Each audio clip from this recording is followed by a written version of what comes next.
नमः शिवाय, ओम नमः शिवाय, ओम नमः शिवाय, ओम नमः शिवाय। सभी साधक मित्रों को, बंधुओं को जय श्री महाकाल।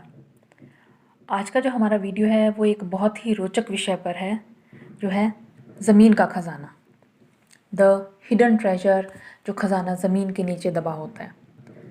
अब ये विषय केवल हम सोचें कि एक व्यक्ति के इंटरेस्ट का होता है, ऐसा नहीं है।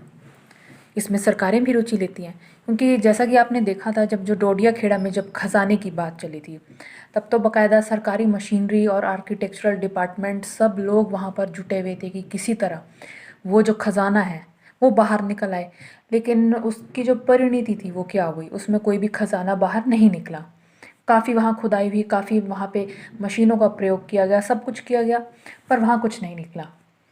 लेकिन यदि कुछ निकला नहीं है तो इसका अर्थ ये कदापि नहीं होता है कि वहाँ पर कुछ था ही नहीं, ऐसा नहीं होता है। क्योंकि देखिए, जो ज़मीन का खजाना होता है वो चाहे कहीं भी हो, उसके ऊपर रक्षक शक्ति का पहरा अवश्य होता है। तो जिस केस में खजाना निकलता नहीं है, उसका कारण यही होता है कि वो जो रक्षक शक्ति है वो खजाने को वहाँ से दूसरी जगह पर शिफ्ट कर देती है, या खजाने के ऊपर अपना कोई प्रतिबंध लगा देती है। वैसे केसेस में खजाना कभी भी नहीं निकलता है। बहुत से केसेस में यही होता है कि खजाने तक आप पहुंच गए, लेकिन या तो खजाना निकला तो ख़राब हो गया, या फिर खजाना वहाँ पर निकला ही नहीं। जहाँ पर भी ज़मीन में गड़ा हुआ धन होता है, उस भूमि की अपनी एक विशेषता होती है। वहाँ पर उसके आसपास कहीं पर किसी न किसी नाग का पहरा अवश्य होता है, जो धन का रक्षक होता है। वो नाग होता है, बहुत ज़्यादातर केसेस में यक्ष भी होता है, कहीं कहीं कोई भूत या प्रेत भी होता है।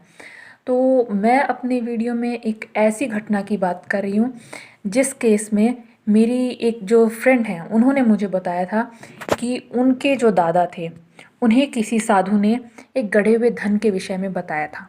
तो ये बात करीब 40-50 साल पहले की रही होगी। उनके जब दादा, उस टाइम जब हमारे भारत के जो जितने भी लोग होते थे उन्हें अंग्रेज़ों की फ़ौज में शामिल होना पड़ता था, क्योंकि जो भारत है वो विश्व युद्ध में अंग्रेज़ों की तरफ से हमारे भारत के भी लड़ रहे थे। तो वहाँ पर उन्हें कोई साधु मिले थे। मेरी जो सखी है, उनके जो दादाजी हैं, उनको किसी साधु ने वहाँ कहा था कि जो तुम्हारा खेत है, वो एक किसान थे, फौज में तो थे पर वो किसान थे। तो उन्होंने कहा था कि जो तुम्हारा खेत है, वहाँ पर एक विशिष्ट जगह उन्होंने बताई, और उन्होंने कहा कि उस जगह पर ज़मीन के नीचे धन गड़ा हुआ है। एक बहुत बड़ा कड़ाहा है, कड़ाही जैसे होते हैं हम हलवाइयों के पास देखते हैं, उस तरह की बहुत बड़ी कड़ाही है जिसके अंदर धन है, सोना चांदी, और उसके ऊपर वैसी ही एक कड़ाही उल्टी रखी हुई है। तो उन्होंने साथ में ये भी कहा कि वो जो खजाना है तो तुम्हारी खेत में, और उसे मिलने का चांस यही है कि अगर तुम्हें खेती करते हुए अपने आप से वो खजाना मिल सकता है, तुम्हें अलग से कोई प्रयास नहीं करना होगा। लेकिन उसमें तुम्हें एक बात का विशेष तौर पर ख्याल रखना है कि यदि तुम्हें कार्य करते हुए पहले तांबे के सिक्के मिल जाते हैं खजाने के रूप में, तो फिर तुम्हें स्वर्ण के लिए प्रयास नहीं करना है, क्योंकि वो जो धन है उस पर नाग का पहरा है। अगर तुमने अपनी ओर से प्रयास किया तो नाग तुम्हें डस लेगा, तुम्हारी मृत्यु हो जाएगी। लेकिन यदि तुम्हें तांबे के सिक्के नहीं मिलते हैं तो फिर वो खजाना निश्चित रूप से तुम्हें मिल जाएगा। तो जब युद्ध समाप्त हो गया और उसके बाद उनके जो दादाजी थे वो वापस आ गए और अपना खेती बाड़ी का काम संभालने लगे। तो ऐसे ही एक दिन, क्योंकि खेत का उन्हें पता था, और आपको पता ही है कि पहले सारा काम हल वगैरह से खेती का सब खुद ही किया जाता था। तो जैसे ही एक दिन उनका हल नीचे ज़मीन से टकराया, तब वहाँ पे किसी चीज़ की, धातु की आवाज़ आई। उन्होंने बहुत ही उत्सुकता से फिर उस जगह को खोदा, लेकिन उनकी किस्मत कहिए, भाग्य कहिए, प्रारब्ध कहिए, कुछ भी कहिए, उसमें उन्हें एक लोटे में तांबे के सिक्के पहले मिल गए। अब उन्हें, क्योंकि साधु की बात याद थी कि यदि तांबे के सिक्के पहले मिलते हैं तो उन्हें स्वर्ण के लिए प्रयास नहीं करना है, वो स्वर्ण उनके भाग्य में नहीं है, और ऐसा किया तो सर्प उन्हें डस लेगा। वे बहुत ही संतोषी प्रवृत्ति के थे, इसलिए उन्होंने बस वो तांबे के सिक्के लिए और अपने घर पर आ गए, और उसके बाद उन्होंने उस धन को खोजने का कभी कोई प्रयास नहीं किया। और समय अंतर पर जिस तरह ज़मीनों को बाद में सरकार के द्वारा मालबंदी जमाबंदी करके चकबंदी के द्वारा यहाँ वहाँ बदल दिया जाता था। उसके बाद वो जो ज़मीन थी वो उन्होंने बेच भी दी थी। कहने का तात्पर्य यह है कि ज़मीन का धन आपको बिना प्रयास भी मिल सकता है यदि वह आपके भाग्य में हो तो।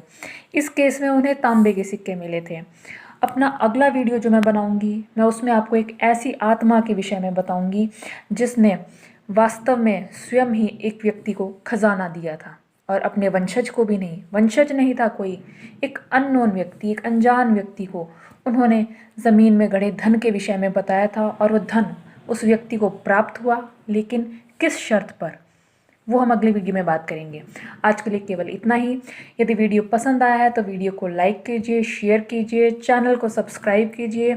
किसी विषय पर, विशिष्ट विषय पर यदि आप कोई वीडियो चाहते हैं तो कमेंट्स के माध्यम से हमें ज़रूर बताइए ताकि उसके विषय में भी हम आपके लिए वीडियो लाते रहें।